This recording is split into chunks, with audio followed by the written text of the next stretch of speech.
Good evening and welcome to tonight's webinar on Are You a Legal Landlord? I've got Polly Rivers from the Landlords University. Good evening. Polly writes all the content that you read and sets up all these webinars. And John Coyne from the National Landlord Association. Good evening. We're in good company for lots and lots of landlord knowledge. It's a bit different, this one. We have done a quiz which a lot of you have filled in. Over 1,000 landlords filled in, so we could identify the key areas which people were getting wrong, and we've asked questions in the quiz as well, so we're going to answer some of those questions, and we'll give you some of the percentages answers of where people got the answers wrong. So the first question that we've got kind of kicks us off very nicely, doesn't it, Polly? Well, these questions, we've had some questions come in from people from registering for this evening. Yep. And one of the questions that came in on the registration was from a landlord who's registered tonight called Constance. So hello, Constance, if you're listening tonight. And she's asked, she's made a bit of a statement that I think will resonate with us all, really. She said, renting really is a minefield. How does one navigate through all the legislation and remember it all?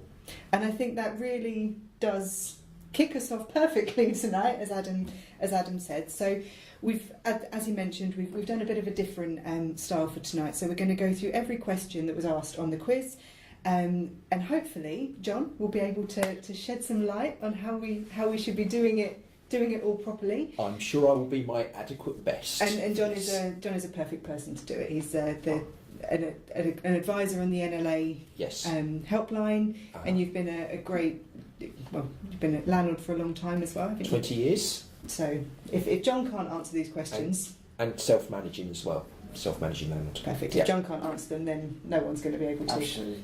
So let's go with the easy one first. The first question that we asked was, how often do you need to apply for a gas safety certificate at your rental property? Now, I'm sure everyone on this webinar will know the answer to that, but actually, amazingly, just over 50% of people got it wrong. So, John, can you talk us through the gas safety legislation? Yes, the gas safety legislation requires a gas safety certificate to be carried out and done by a properly registered gas safe engineer on an annual basis. Not a monthly basis. Nearly not 40% of people, or not whenever you feel like it. Which is another answer to it. Now that is annually means annually, not at the change of every tenancy. It means annually. An urban myth going about, there's a grace and favour period of a month. I'm not quite sure where that came from. It does not exist. There is not. To put landlords at ease on a certain point, if the gas safety certificate expires, technically a criminal offence has been committed and they're liable to be prosecuted. However, my experience is that most councils, if they become aware, will write a warning letter and not prosecute immediately. So if you have gone over the time, just get it done and as quickly as possible. Usually councils will only prosecute a serious and very ongoing breach of the gas safety regulations. I think where this urban myth comes from is the MOT style ruling that's come in. Polly, do you want to take us through that? And that's certainly that's the 2-month flexibility to get it done early, not 2 months flexibility and getting it done late, which I think is. I think a lot of people are aware that there's now the flexibility of being able to, which is being likened to an MOT. So if you, in order to avoid people having to have their gas safety certificates, gas safety checks carried out early, and therefore losing time every year to avoid running out of time, as it were, you're now able to have the check done 2 months prior to the end of your last one. Yes. And maintain the date. And maintain the date. So if you had it done, if it was due to run out on the 31st of December, you could have it done on the 31st of October, but the new one wouldn't start until the 31st of December. Absolutely. So basically you would have a 14-month certificate almost, but it would only run for 12. Correct. But that doesn't work 2 months late. You have to have it done the 2 months early. Correct. One point I'd just like to quickly make as well is that an issue on the advice line is where there's been a breakdown in communication with the tenant will not let the landlord in to do the gas safety certificate. Now, clearly, a landlord cannot force entry unless they get an injunction, whereby the police can attend and entry can be forced if there's a court injunction. As long as a landlord is seen to be doing everything they can to fulfil their obligations, so they've written letters to the tenant, they've attempted to make an appointment, they've turned up with the gas engineer, the tenant won't let them in, locks are changed, etc. As long as they're making every reasonable effort, it is a 100% defence to any claim that they haven't complied with the legislation. In fact, it wouldn't even go to court. You've just got to build the proper paper trail. What happens if you fail the gas safety? Do you have to put your tenants in a hotel, or do you have a time frame to get it through? Very interesting question. Very interesting question. We have known of this sort of case, Adam, where the gas safety engineer turns up, they've looked at it and said, this boiler is failed. We've even known them to condemn the boiler and cut the gas off. Now, clearly, the remedy depends upon the circumstances. If there's no gas in the property, then technically it could be argued the property is unfit for habitation. Clearly there'd be no hot water.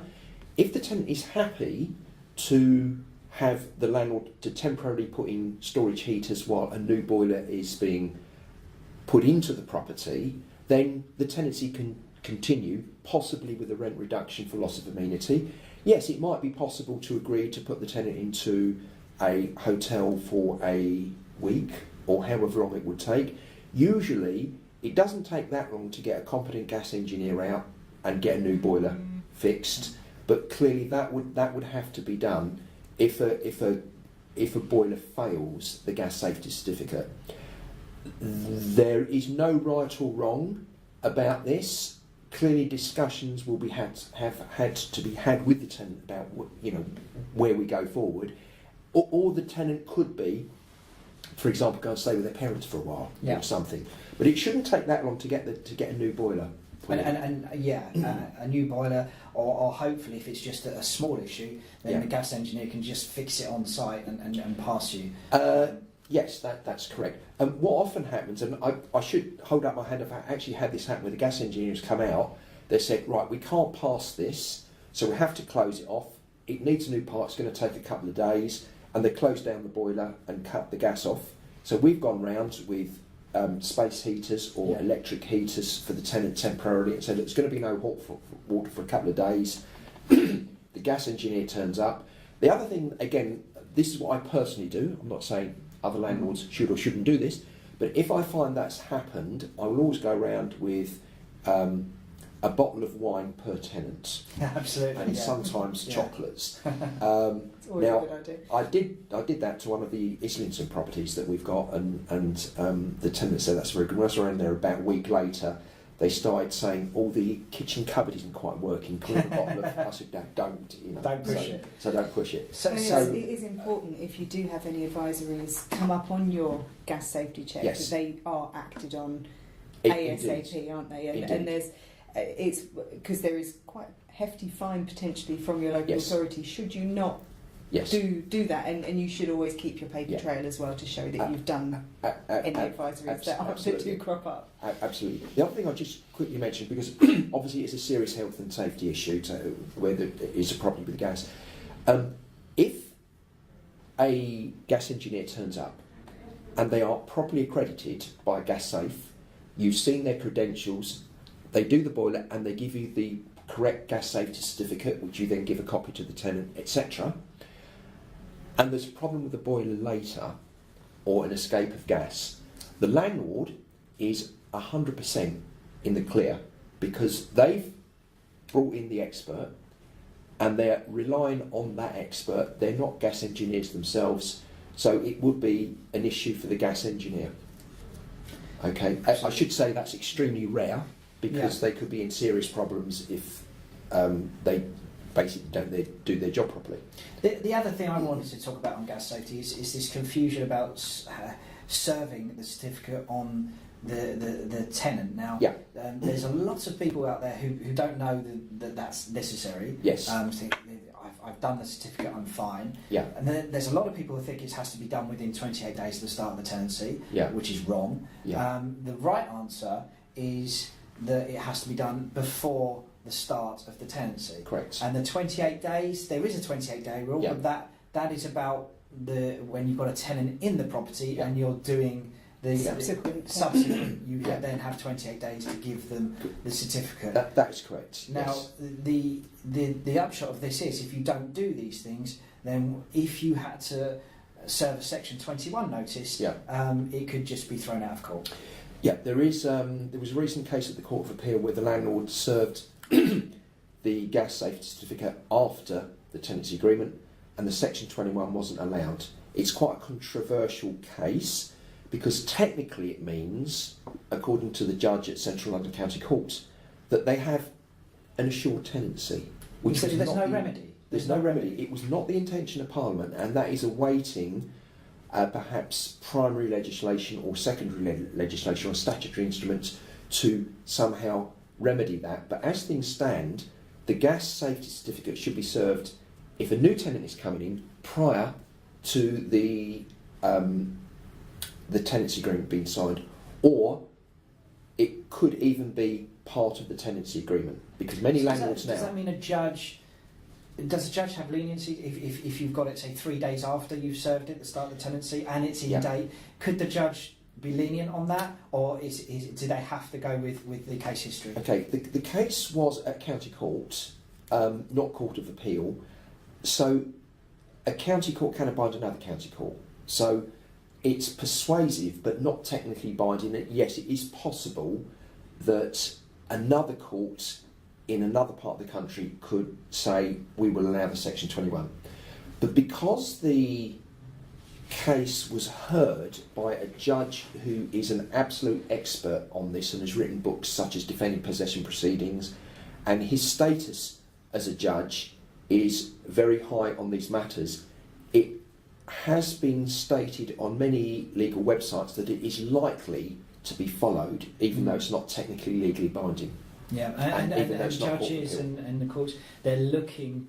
There's a lot of landlords that we are professionals, but obviously there's a lot of landlords out there that do this in addition to jobs, and it's not their only thing that they do. It's not, they're not professional landlords by trade. So I think the courts are looking to make sure that people are doing things correctly and take the time to find out how to do things to the letter. That is correct. I did hear, I was at a legal seminar recently, and one of the speakers said that being a landlord today is one of the most heavily regulated businesses in the country. Absolutely, which is why we're all here. Good. Well, I think that's the first question covered, and some really useful tips. Okay, so the next question was about MEES, the minimum energy efficiency standards. The question was circled around the exemption and how long the exemption is valid for, and to be honest, 87% of people got it right. So, Polly, could you talk to us a little bit about MEES and what it is and what it means for landlords? Yeah, so MEES were introduced on the 1st of April, but they unfortunately weren't an April Fool, and it was brought into force to really encourage the private rented sector to up their game a little bit with regards to energy efficiency and make sure that landlords were doing all they could to make sure that their properties were doing the best they could with regards to efficiency. And the regulations stated that no property that wanted to start a new tenancy or renew an existing tenancy after the 1st of April 2018 could do so if they had an EPC rating of less than E, so that's F or G. So what would happen? What would happen if you did rent a property? They're not allowed to. There was hefty fines, and you're not allowed to do so. Okay. It's just a blanket no. So there are some exemptions which we will go through, but in this ban will eventually extend to all tenancies, new and existing, by April 2020, and there's talk of by April 2030 that the minimum energy efficiency rating will move up to EPC level C. So if my tenancy began in January 2018 and is below the standard, I'm all right until Until April, you come to renew it. until I come to renew it. At Okay. which point, if you're at F, you won't be able to. But if it started on the 1st of June 2018 and it's under, then I'm Unless you have Unless I registered an exemption. okay.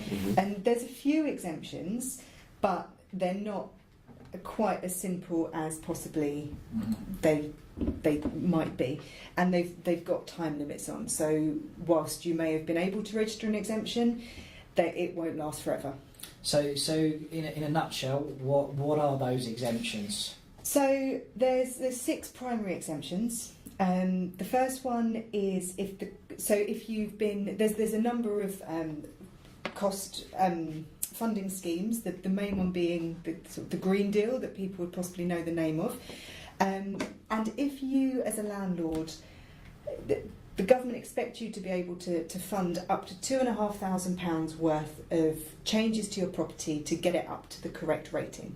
So an exemption is if you're doing something about it under a scheme. So you can apply for funding, and if you're not able to get funding and you've spent £2,500 and you're still not at that rating, you can register an exemption under the cost cap. Okay.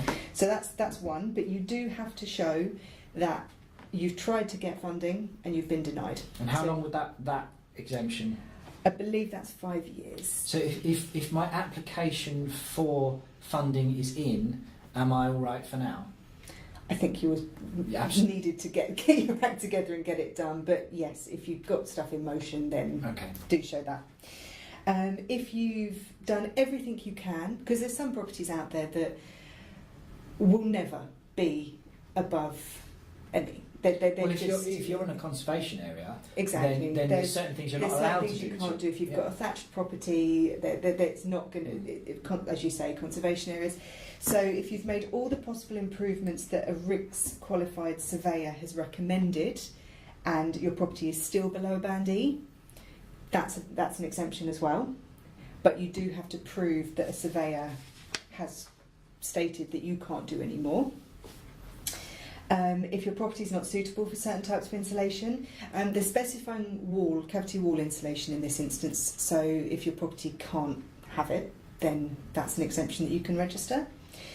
An interesting one is the consent exemption. So if your tenant says that they're not prepared to let you make the changes, or if your mortgage lender or the overall owner of the building, so if you own a property within a building that has a leaseholder that says you can't make changes, that is also relevant as well. But you do have to show any supporting evidence and correspondence to say that you've reached out to them and said that you want to make the changes and that they've said no. That one is only relevant and will only last the length of time until the tenant isn't the tenant anymore. So if the tenant moves out in a year, the exemption is then null and void, and you have to start trying to make the exemptions again, make the changes again. And I would suggest that at that point, before you then get a new tenant in, you try and up your EPC rating. So what's the best place for me to go if I think I can have an exemption? Where's the best place for me to go for advice? Is it my local council? I would suggest probably speak to your council, because there'll be schemes in place and they'll be able to advise on that. The NLA, I would hazard a guess, would be able to advise you on that. John's nodding. Yes, He's absolutely correct. He's definitely the man who can. So give the advice line a call or speak to your local council. Because it's a specific thing. It's going to be about your property. We're giving generic advice. It's very generic, because there's different. If you've got a property in a conservation area. I know certainly in certain parts of the country, I was at an NLA meeting actually, and this cropped up. Yeah. Believe it was up in Yorkshire, and they had it was a conservation area and they couldn't change the windows, and it was going to be a real problem for a lot of the landlords in the area. But the local council was there advising on how they could. So maybe your issue may be one that has the council's been aware of, tackled. exactly. Yeah. So The other things that you could do is, if the changes that you need to make to get the property over the line would reduce the market value of the property, again you need your RICS qualified surveyor to confirm that. Or if you're a brand new landlord and you've just taken over the property, you get a 6-month grace period. So prove that you've just purchased or you've just taken over as a landlord, and you get a bit of time to get your act together and then work out what you're going to do to manage the property.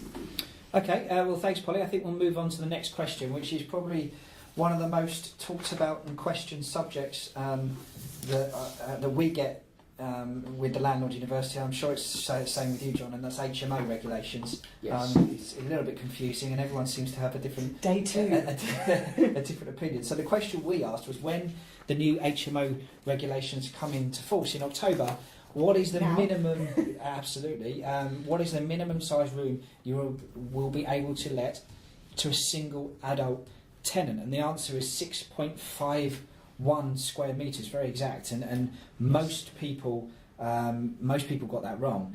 It is worth considering that some people might not be HMO landlords, of course. Absolutely. Yep. But an important one, because it does have consequences. John, can you take us through some of the new HMO regulation that's happened in October? Yes. As you've mentioned, Adam, the new room sizes will be, from the 1st of October 2018, HMO minimum room sizes are 6.51 square metres for a single person and 10.22 metres for 2 persons aged over 10 years. So that is one of the main pieces of legislation. The other piece of legislation which is affecting many landlords is, from the 1st of October 2018, any property with 5 tenants must apply for a licence irrespective of the number of floors. 5 unrelated tenants. Unrelated tenants that don't form a single household. So that is an issue that has been brought in that may cause problems. If a landlord already has an existing licence, it will be passported into the new legislation.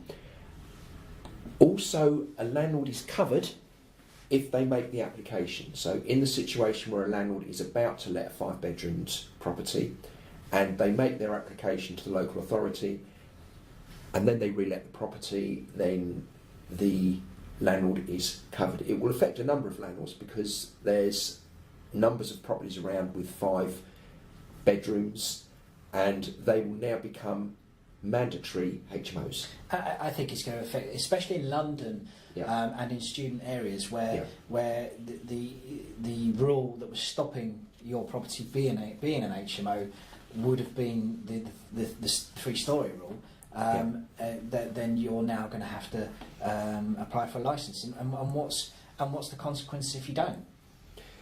Well, it's a breach of the HMO regulations, and technically it's a criminal offence.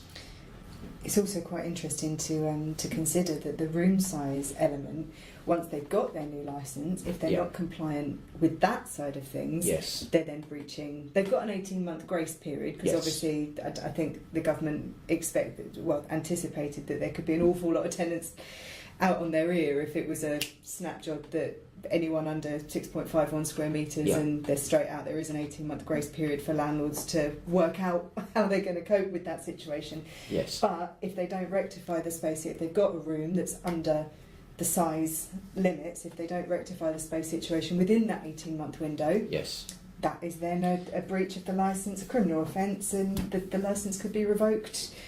And that would cause all tenants to be in a situation. This is measuring your room is very simple if you've got a room that's just slightly over and it's a standard room. What about things like and there's going to be lots of rooms that are on the cusp here, then people are trying to figure out whether they can, take the skirting boards up or a bay window or even sloping. If it's a roof room, where's the cut-off point on a sloping ceiling? the ceiling has to be higher than 1.5 metres. So Okay. any floor space that's below a ceiling of 1.5 metres can't be counted. So if you've got a sloping ceiling, especially if you've got rooms that are up in the eaves, if you've got a converted loft, that really does leave people in a bit of a sticky situation, because your floor space might be within the space allowed, but if you've got a sloping ceiling, then it's possible that that's not going to work. It's also worth taking into account that en suites don't count within the room space. Okay. It's only space that can be used for sleeping. Correct. You can't have a landlord expecting a tenant to sleep in a bath. So it's the curtilage of the bedroom, basically. Right. So built-in wardrobes. Are we going to see landlords knocking out their built-in wardrobes? Potentially. Yeah. There's the window spaces. If you've got a bay window, that's fine, because that's floor space that can be used. You could put a bed in a bay window. You could. Yeah. But yeah, the en suites and that sort of things. And we've had a question in again from someone who registered for the webinar, a lady called Judy, who asked if minimum room size is an issue. If there's no separate lounge, if there's no separate lounge, can the guidance be challenged? Unfortunately, there's no flexibility on sizes, regardless if there's a separate living space. They literally, this is only. So you can't say, I know my bedroom's really small, but there's massive I've got a living big space. big lounge. It doesn't matter. Doesn't matter. Okay. And clearly there will be rooms that are on the cusp, and hopefully common sense will prevail. Because at the end of the day, the licensing authority or the individual environmental health officers have a slight discretion if it's within an inch or two, or a millimetre or two. But what it would mean if a room is failed is that room cannot then be used as a bedroom.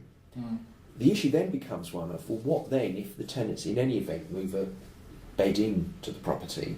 And one of the guidance that I saw at a seminar on HMO legislation was to somehow make it very difficult for the tenant to do that. For example, building shelves that come out, built-in shelves or cupboards, so that a bed can't be put in there, because a landlord could potentially fall Lose their under licence. So the the issue of the licence. Although obviously a defence would be, I've got 4 names on this tenancy agreement and they've just done that. and the tenant wouldn't be allowed to Basically. use that room as a guest room or anything. There has to be no bed within. No, the room. it's quite clear that it must not be used as a bedroom. It can be used as a study room. It can be used for yoga. It can be used for whatever, but it can't be used as a bedroom. Okay. Okay, so the next question was about GDPR, the General Data Protection Regulation, which came in May of this year. And there was a lot of noise. We went to a lot of meetings and talked to a lot of landlords about GDPR versus the Data Protection Act. And actually what we found is that although GDPR has brought data protection to the forefront for landlords, there was procedures that landlords should have been following under the Data Protection Act, and actually most landlords weren't, and GDPR brought that to light and showed landlords what they should be doing. Now, there's the upshot of it is with GDPR is that you have to protect your tenants' data. You have to understand what data you hold, if you should be holding that data, what reason you should be holding that data, whether it's contractually or because of your statutory obligation. And by statutory obligation, I mean you're required to hold your tenants' passport details because under the right to rent, and then how you can securely hold that and keep that data safe. And then if there's a breach of that data, what you should be doing. And the upshot of that is that you should write all this down in what we call a privacy policy, and then provide that privacy policy to the tenant so they understand why you have their data, under what legislation you have their data, and the procedure that you will go through should there be an issue with that data. We have done a webinar which I think Polly did and was over an hour long, specifically about GDPR. I think the best thing to do is send us an email, or if you can find that webinar, it's on the Landlord University. There's a whole section within the NLA's document suite Absolutely. about GDPR. And that's fantastic. If you're a member, you'll be able to watch that webinar back and have the written, the write-up of what exactly you need to do, and a pro forma privacy policy which you can use going forward. So I think the best thing to do if you're worried about GDPR, and it is worth, if you don't know exactly what you're doing, it is worth going and having a read and watching that webinar either on the Landlord University or on the NLA's website. Another point I'll quickly make is that you need to be registered with the ICO. How much is that, Polly? It's £40 a year. £40. And everyone asks, and we do have a question from John here, do I really need to register with the not John ICO? Coyne, it was no, not John Coyne, another landlord. Registered. Do I really need to register? Yes, you do. Yeah. I've only got one property. Yes, you do. Do I really need to register? Yes, you do. Because we get asked this question over and over again, and people Google it, and there is places where you can find people saying no, you don't. You don't have to, but unfortunately, but the answer is yes, you do.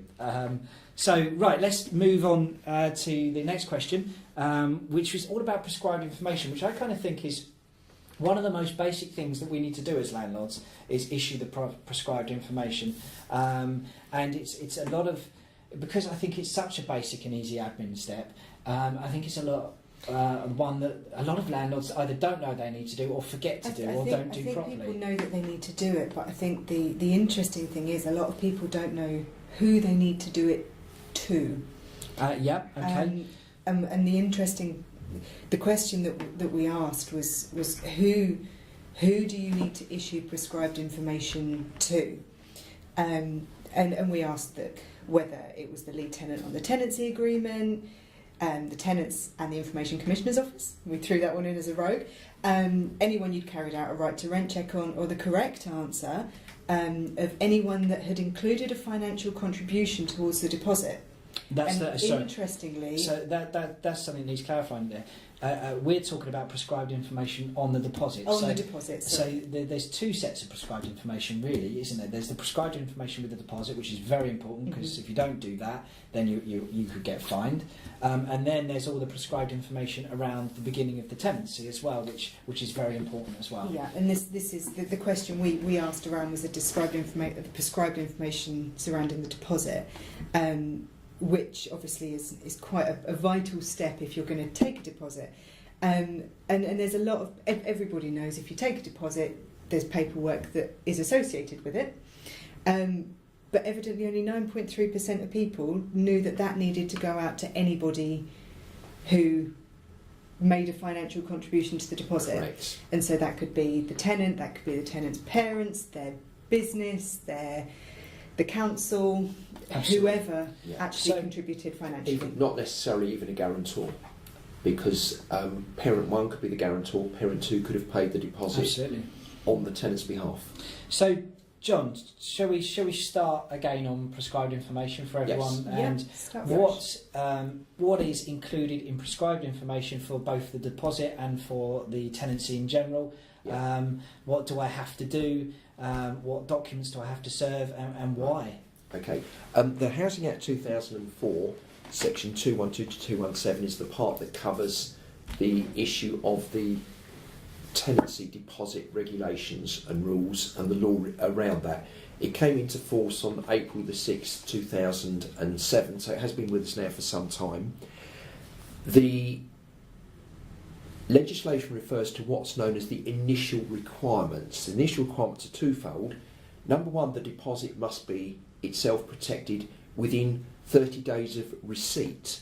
Now, 30 days of receipt means 30 days of receipt, not when the tenancy starts. So if a tenant pays over the deposit 15 days before the tenancy agreement is signed, they then have 15 days after the tenancy agreement is signed to protect the deposit. But that's only the first part. The second part is, as has been said, the prescribed information must be given to anyone making a financial contribution towards the deposit, which could be the guarantors, in short, the source from which the deposit came. At the NLA, we always suggest, if in doubt about who should I give this information to, err on the side of excessive disclosure. So if you think there's 2 or 3 people that should be given it, hand it to those 2 or 3 people.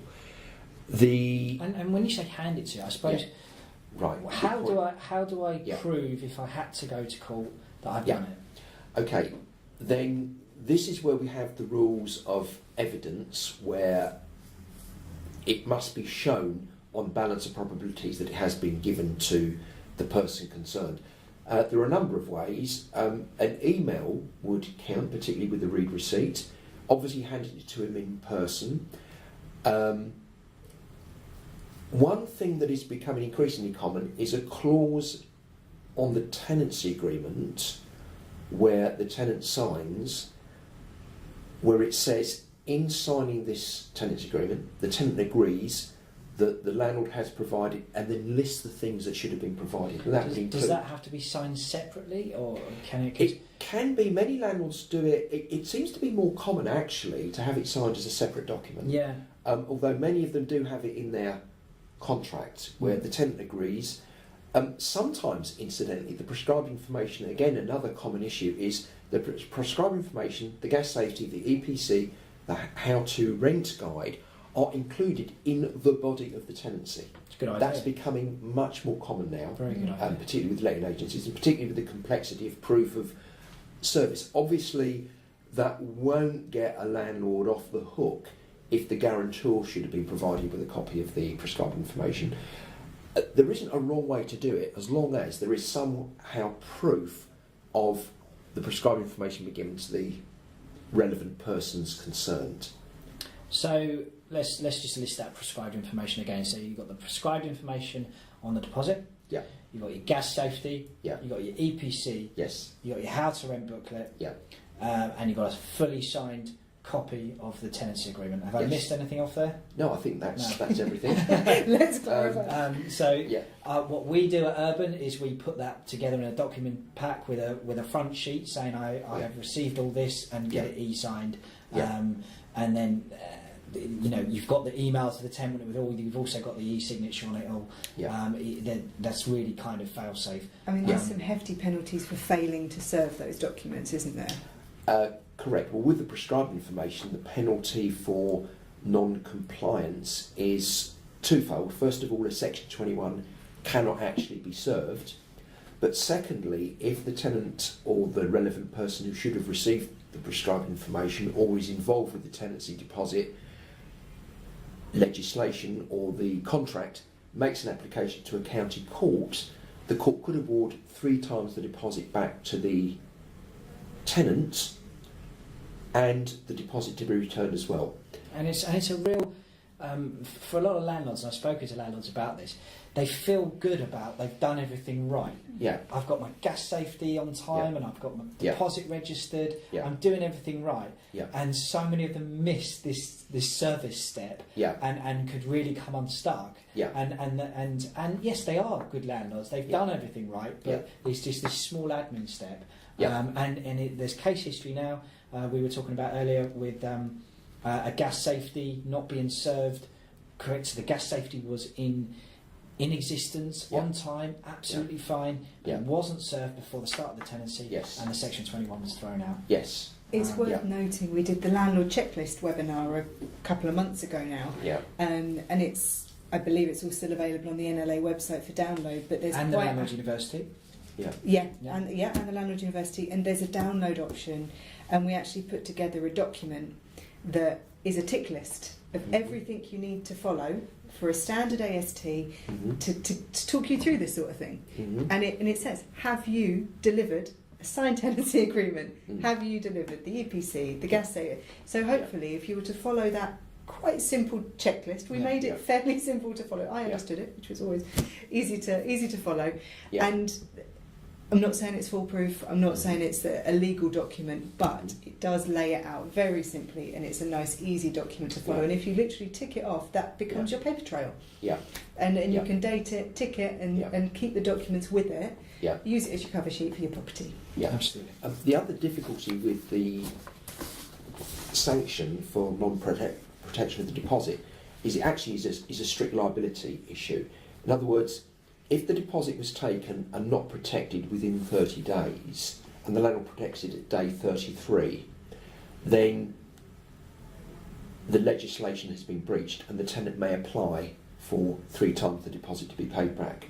In practice, it's now becoming increasingly rare for 3 times the deposit to be awarded unless there's a clear breach where it was never protected for 3 years. Usually it will be 1 times the deposit plus the deposit. So the percentage of courts awarding 3 times is actually greatly diminished. The other difficulty will be if a landlord says, well, I've now protected, the problem is it's like being slightly pregnant or a bit dead.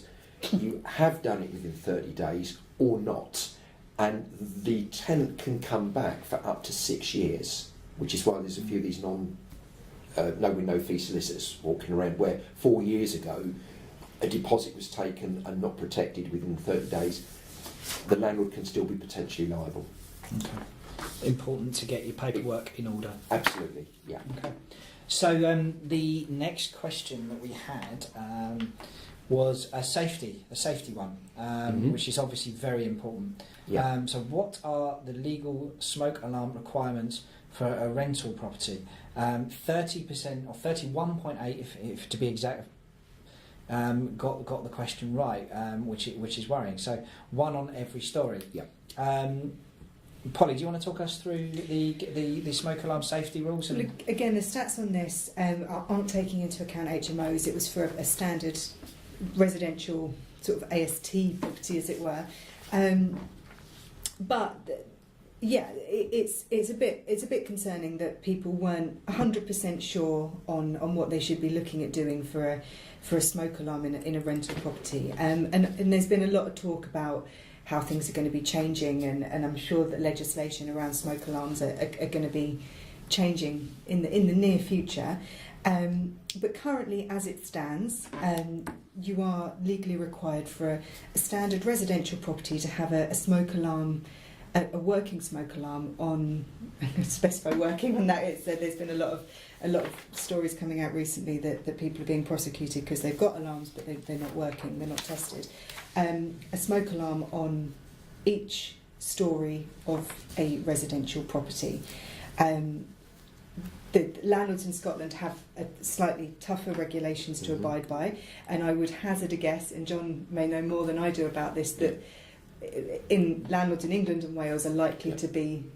So in Scotland it has to be hardwired? Scotland, they have to have smoke alarms in, I believe, in every room that is lived in, on every hallway, and a heat alarm in kitchens. Yes. And they all have to be hardwired and interlinked. Much more stringent in Scotland, that's correct. But it's possible that legislation is going to be moving to England and Wales in the near future. I would say if you're undergoing a refurb or doing some extensive work, idea. Invest in hardwired smoke alarms. I think it's a good investment anyway. It's never going to be a bad investment. Exactly. And you, as a landlord, it is your responsibility to test those smoke alarms at the start of every tenancy. Yes. It is then the responsibility of the tenant moving forwards to do the tests. However, it's a button that you have to push. So when you do a regular maintenance check, or if you pop in and do a gas safety check, really, but if you push the button, you can rest easy then that you know that your tenants are protected, your property is protected, and that the smoke alarm works. And if you just document that you've done the test,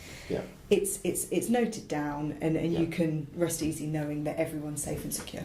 And that answers that. We've got a question here from Gregory. Can I certify my own smoke or heat alarms in my HMO or residential property, or do I need an expert? And so the answer is yes, of course you can self-certify. There's no difference for that in HMOs. There is no difference. In fact, what many self-managing landlords and letting agencies do now has become an increasingly common practice, is if a member of the maintenance staff or a plumber, gas engineer or whoever attends the property to do anything for any reason, while they are there, press the button. Just press the button and make a contemporaneous note while in the property attending the gas safety certificate. I tested all fire alarms, they were found to be working. Absolutely.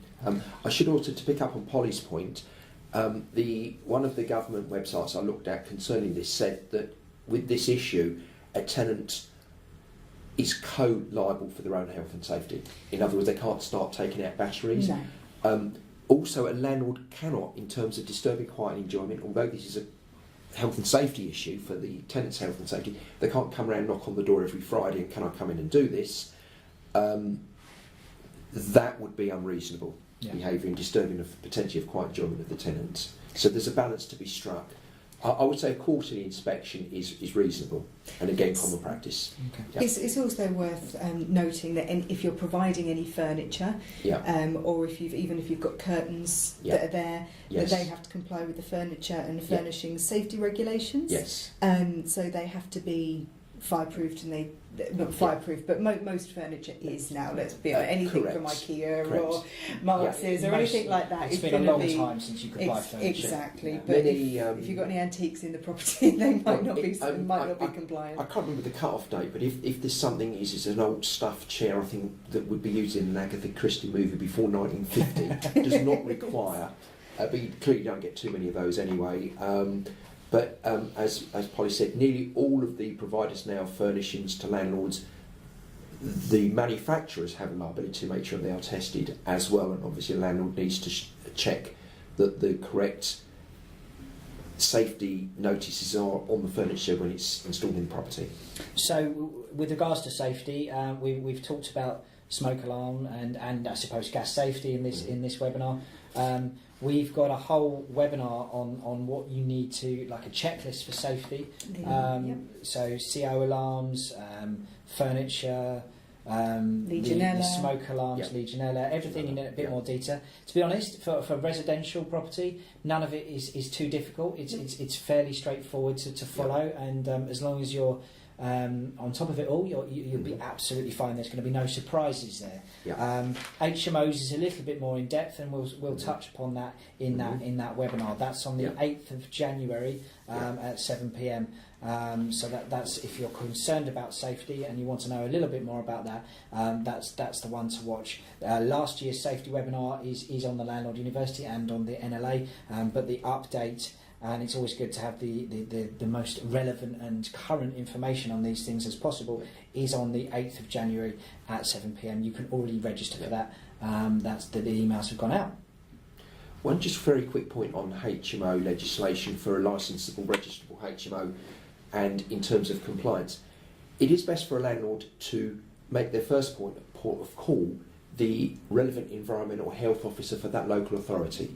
We had a case recently where a landlord purchased something that was required to be a licensable HMO, spent a lot of money putting things in, doing things in preparation, and when the HMO came round, the officer came round and said, no, that's got to come out, that's not the correct fire door that we require, although it is a fire door, and they had to spend a lot of money undoing their work. So be guided by what they say. That's a really good point, because we get, and I'm sure you get this on the advice line, we get so many questions on a daily basis from people saying, I've got an HMO, and then the question. And actually, we can advise, but the best person whose job it is to advise you in their area, and they will know, and also by asking them and getting proof of that answer, you're kind of covering yourself as well, because they are the person to ask. The best person is your local council. As speaking as a landlord who has licensable, registrable HMOs, I almost want to ring, because I'm first name terms with several of them, I almost want to ring them before I put a new battery in, or move it slightly to the left, if it's okay. Clearly that's an exaggeration, but the point being to liaise with them.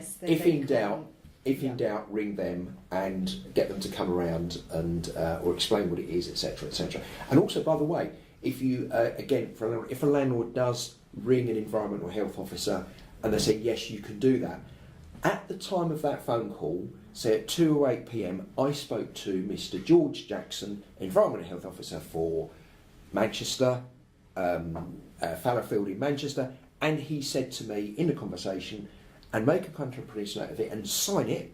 Build your paper trail. That will stand up. That is a paper trail. Because sometimes they're not able to do emails all the time. Send an email to confirm it, and you don't get it. Use these people that they're there, that they're paid to do. They're the experts, and they can give you an answer which will, if anything went wrong, would really help. Okay, so the next question we had was how long is a Section 21 valid for once it has been issued? And the answer was 6 months from the date of being served. So, Correct. and actually most people got that right, Yeah. 85.9%. But let's talk about the answer and Section 21. I just one quick point I just want to make about Section 21, and this concerns sometimes an anecdote can teach as much as going through what the legislation is. This is the case where a Section 21, it's correct to say it lasts for 6 months, but we had a case where a landlord served a valid Section 21 of the tenant and went to the solicitor and said, I've served this Section 21, is it okay? The solicitor said, no, that wasn't okay. The landlord then served another Section 21 a week later on the information given from the solicitor, who is probably now his ex-solicitor, and went to court on that Section 21. The judge said that the second Section 21 was flawed. There were errors in it. The landlord then tried to say, but I've got this other one that I served early which was correct. The law on it is that a second Section 21 overrules the first one. And in this case, unfortunately, the correct one was served, and the NLA went through it in detail with him, looked at both documents. The first one was served 100% correctly, without a problem.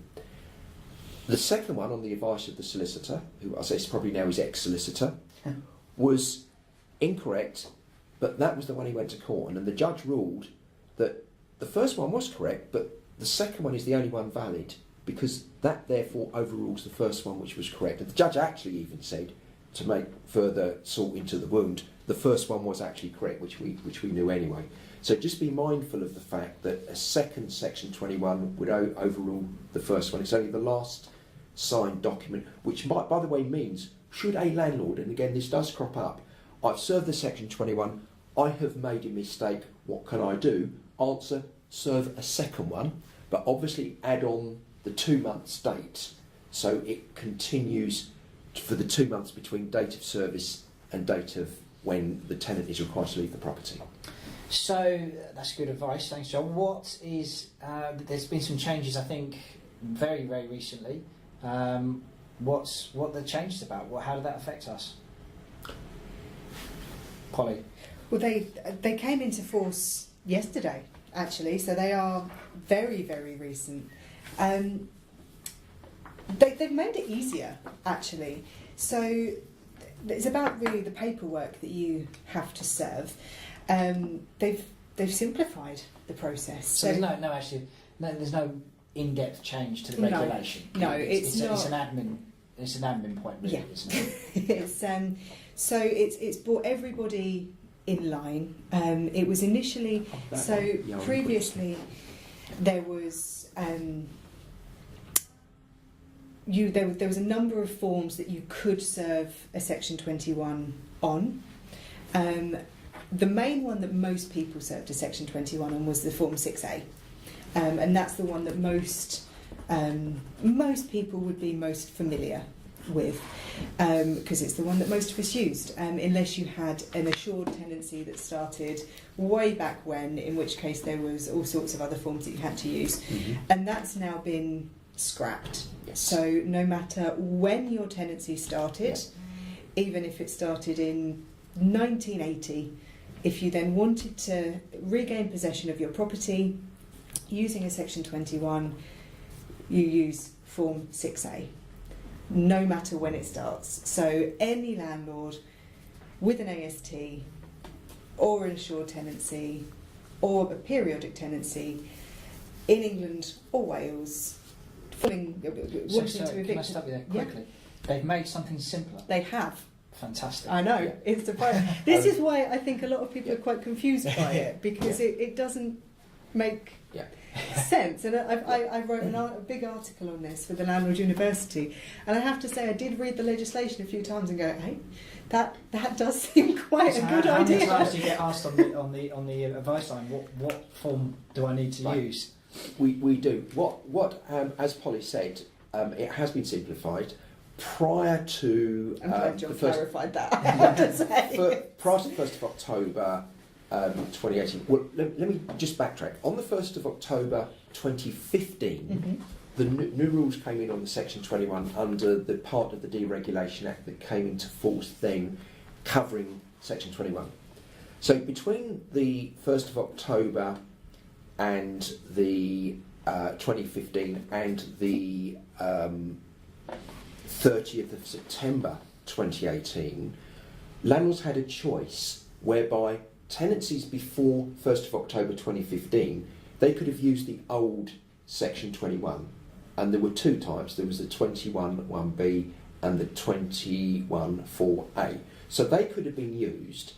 What we were advising our landlord members at all times to just use the 6A anyway, because strange as this may seem, judges occasionally get the law wrong, and we did have a couple of issues where cases were adjourned where a judge said, well, just a moment, isn't there a new 6A? Even though the old one was correctly served according to the legislation, and we said, just do the new one anyway.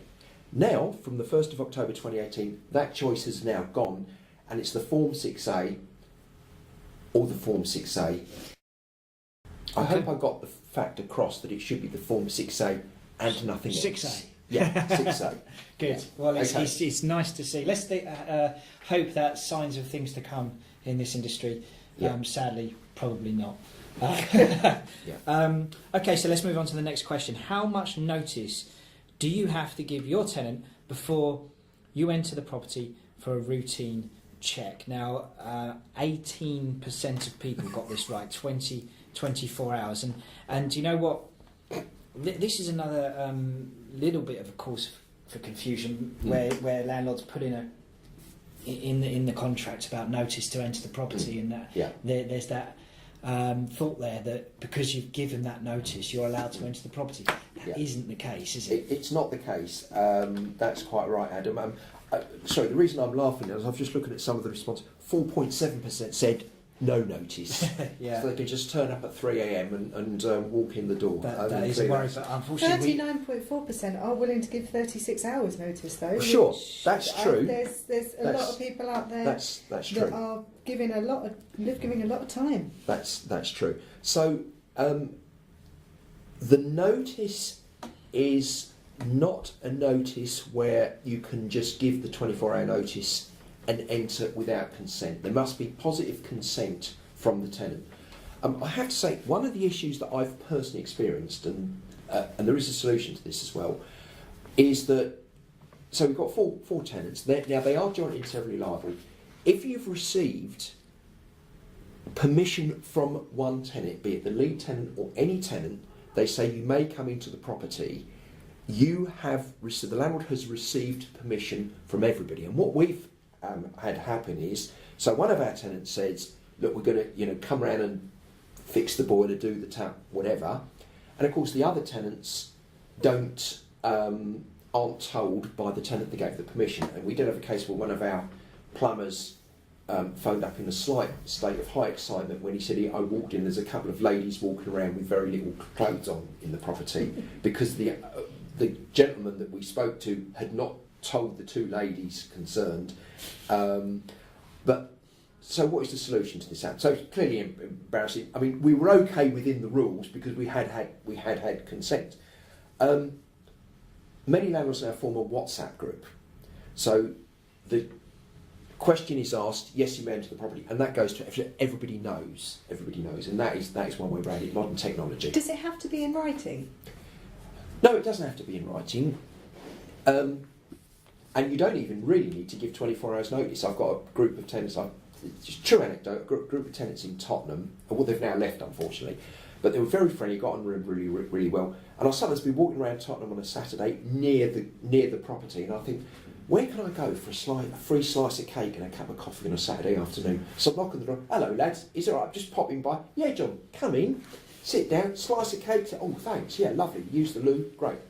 So if you knock on the door and they say come in, you don't need, people think, the tenant says, well, you can come round in an hour. Oh no, I've got to give 24 hours. No, you don't. If the tenant says, you just come round in 5 minutes. You can come round in 5 minutes Yeah, if you you don't have to be. Don't have 24 to. hours, yeah. But you have to allow them the option. You have to give them the option. So there must be positive consent from one of the tenants, preferably in writing, but not necessarily.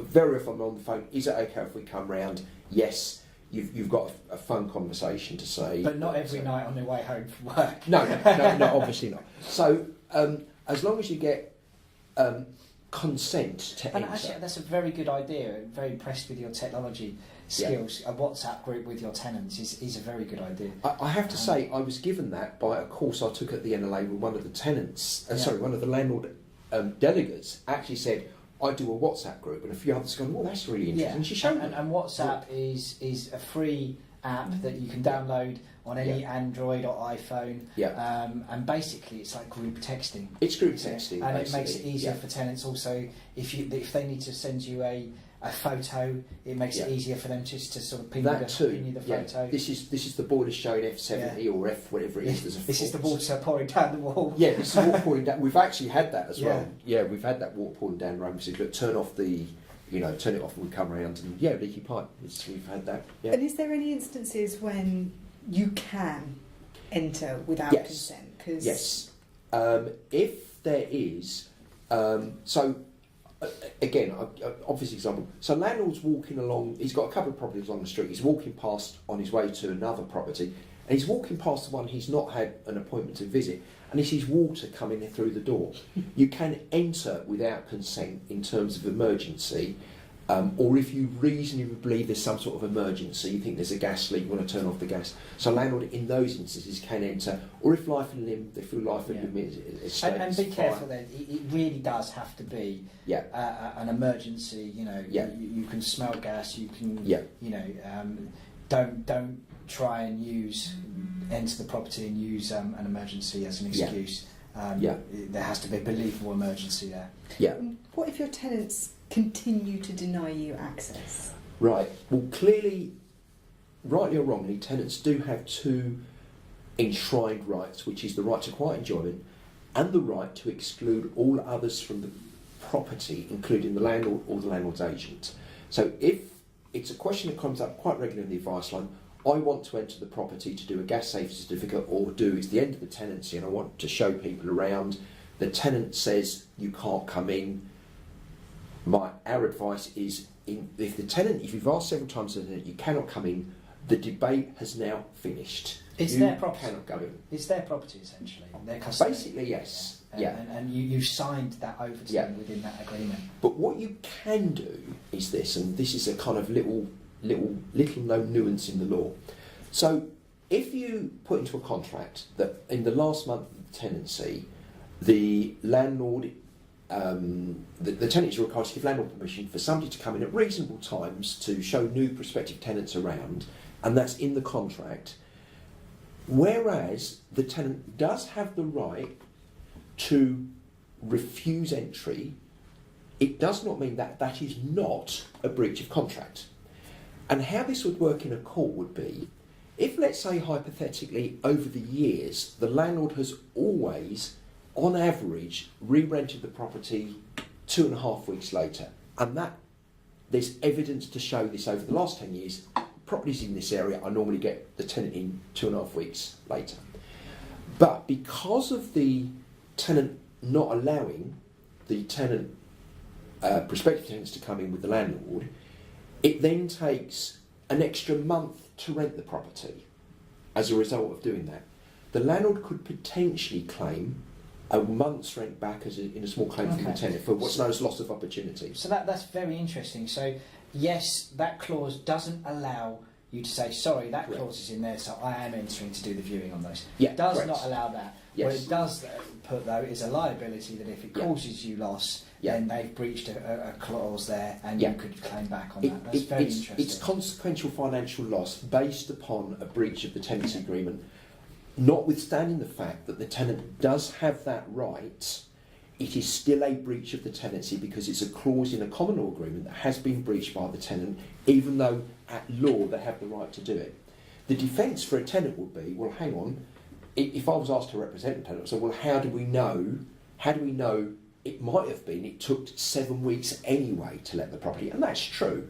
That's true. So what a judge will have to do is make a call on how long it would have taken, because there's no certainty that this new tenant moved in. You'd have to have it good might have evidence. happened anyway. Yeah. It might have happened anyway. But if the landlord can produce evidence and figures and produce enough evidence on balance of probabilities that he's suffered a financial loss, then I believe a court would award that based upon breach of contract.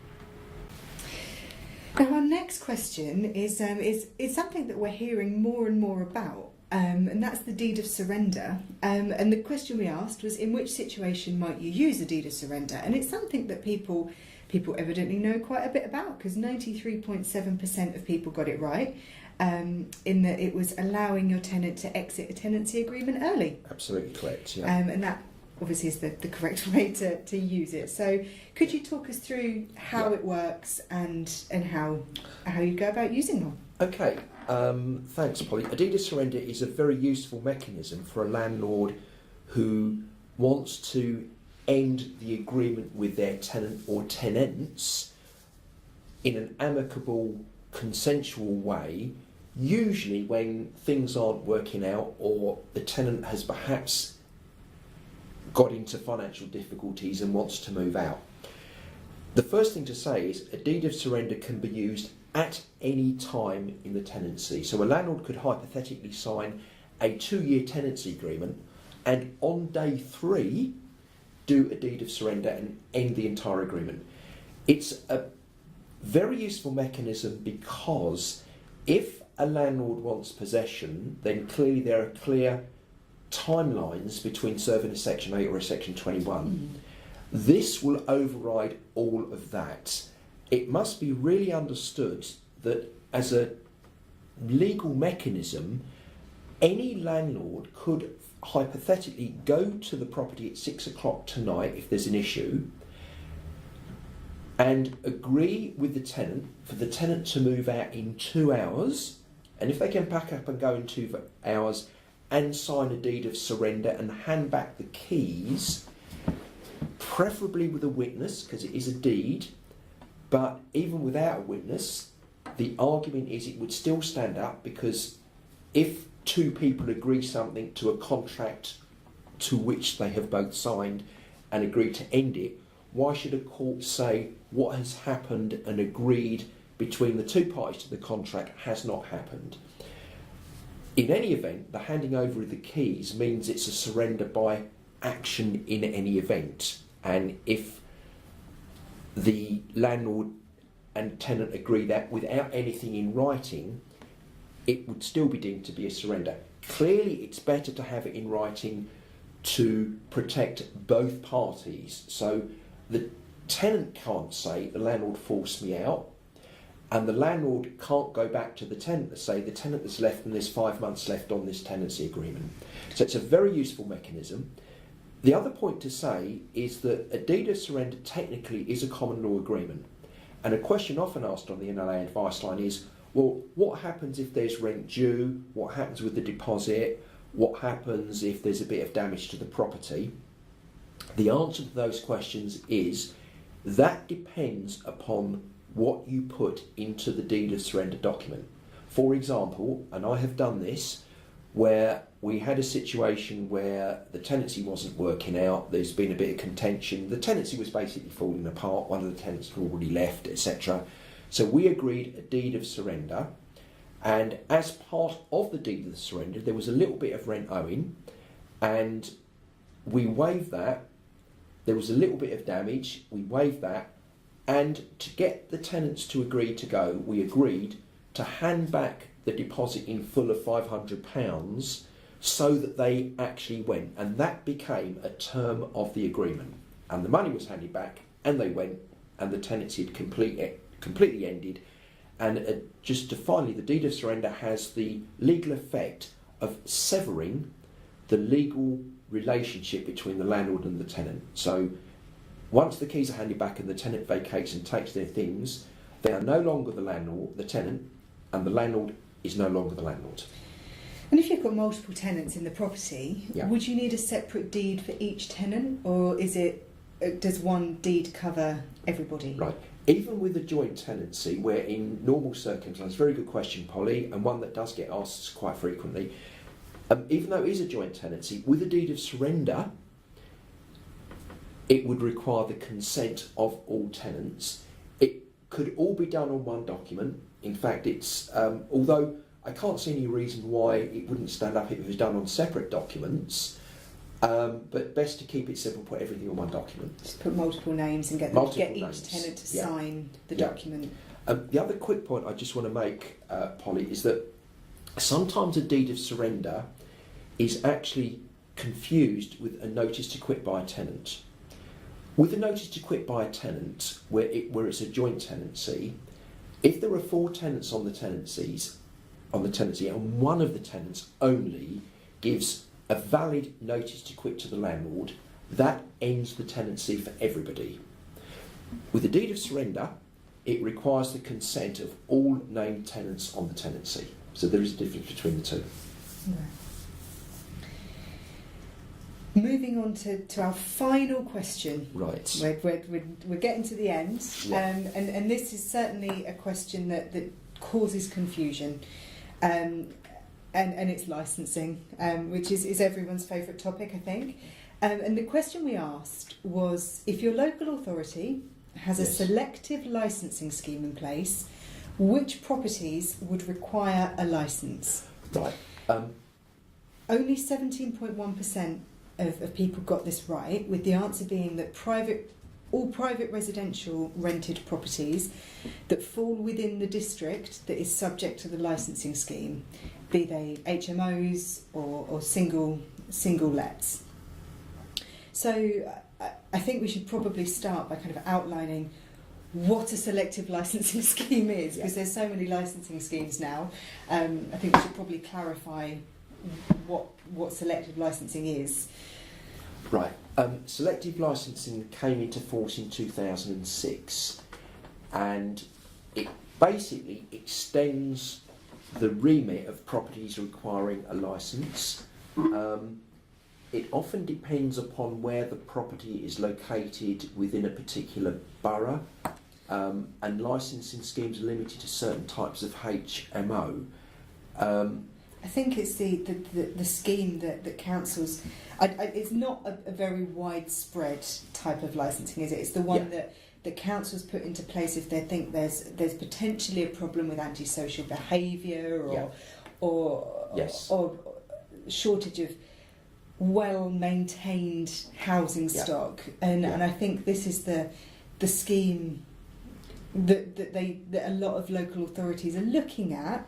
Not many are necessarily going for, but they're looking at implementing in certain regions within an authority, within an area, and it can sometimes be just 2 streets, I think. And if a council has noted that a couple of streets within an area have a particular problem with their housing stock, they can put a selective licensing scheme in place to bring that housing standard up.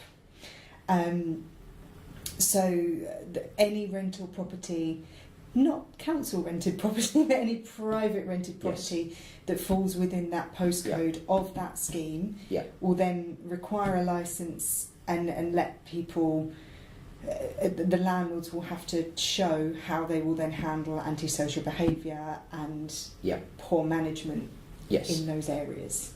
Yes, I mean, that's quite right, Polly. As selective licensing is introduced, if the council is satisfied that there's problems with low housing demand or significant or persistent problems of antisocial behaviour, which is actually linked to private rented homes. I do know, and I'm aware that apparently it's mainly in the north of England and mainly in areas where the new phrase is there is studentification brought in. It has the effect of widening the class of properties that come within HMO licensing, and once again the property will then come under the remit of the environmental health officer for the local authority. Mm-hmm. In effect, what it does, it means that the environmental health officer is really, although I've not read this anywhere, it appears that they're kind of co-managing the property with the landlord. Mm-hmm. And That said, the landlord has to comply with the requirements of the local authority. So it does have the effect of saying that the property will need to have a licence and will come under stricter control in terms of the health and safety requirements and also the policy of the relevant local authority. And obviously the landlord themselves then have to undergo some testing, the fit and proper person Correct. test. Yes. And unlike HMO licensing, that there's not as many hoops to jump through for the property as such, but Correct. the landlord themselves certainly do have to undergo the fit and proper person test, which isn't as onerous as it sounds. It's just checking that you're fit and able to be a appropriate landlord. Usually it's they do a criminal record check if there's as long as there's no serious offences against the landlord, then that usually would be the case. Just to quickly mention that if a property in the area is already under a mandatory HMO, then that is not affected by this. No. This is an extra scheme that's been brought in for specific requirements. Yeah, and there's a great tool, I believe, on the NLA website. NLA Licensing 365, I believe it's called. Yes, so that's correct. Because there's now so many licensing schemes to try and get your head around, and as I say, this could only affect a couple of streets within an that's area. True. Yeah. So the street next to you could fall under selective licensing, and your street could be absolutely fine. Yes. And I think the NLA Licensing 365 tool, I think you put your postcode of your property in, and it tells you categorically, yes, you need a licence. No, you don't. Yes. Which is really helpful. That's correct, Polly. We've had situations within an advice line where a landlord has had a specific property requiring selective licensing, and the same property several streets away not requiring selective licensing. It's useful to double check, and I think you get alerts, don't you? Yeah. If anything changes, because obviously if a council decides that something's changed within, you might need licensing this month and not next month, or vice versa. So it's worth registering with the scheme and just setting up the alerts for your properties. And we always suggest, if in doubt, just check with the relevant local authority. Absolutely. Because one of the issues has been where many local authorities have a limited budget to advertise this, and it's not perhaps often as well publicised as it should be. We also say to our landlords, do double check, use the portal where you can put in a postcode or a specific address, and also double check with the local authority. We will say, if in doubt, contact the local authority just to check. Get a definitive answer. Yes, get a definitive answer. That's absolutely correct. Brilliant. Well, John, thank you so much for tonight. I feel like we put you through the ringer, I'm afraid, with every type of question from deed of surrender to gas safety. That's absolutely fine. Adam, thank you very much for joining us as well, and thank you all for joining us on the line as well. We've got another webinar planned for next month on the always controversial universal credit. Who will be joining us for that one? I'm not sure yet. We're just trying to track down the very best person to help us. I think people are running away from that one with me, so no one wants to talk universal credit with me. But we will track someone down, and further details will be sent out in due course. But yeah, if you'd like to join us for that one, that's next month, and all the information from tonight will be available on the NLA website and on the Landlord University within the next couple of days. So thank you very much for joining us. John, thanks again. Adam, thank you. Thank you for being here, and I hope to see you again soon. Thank you.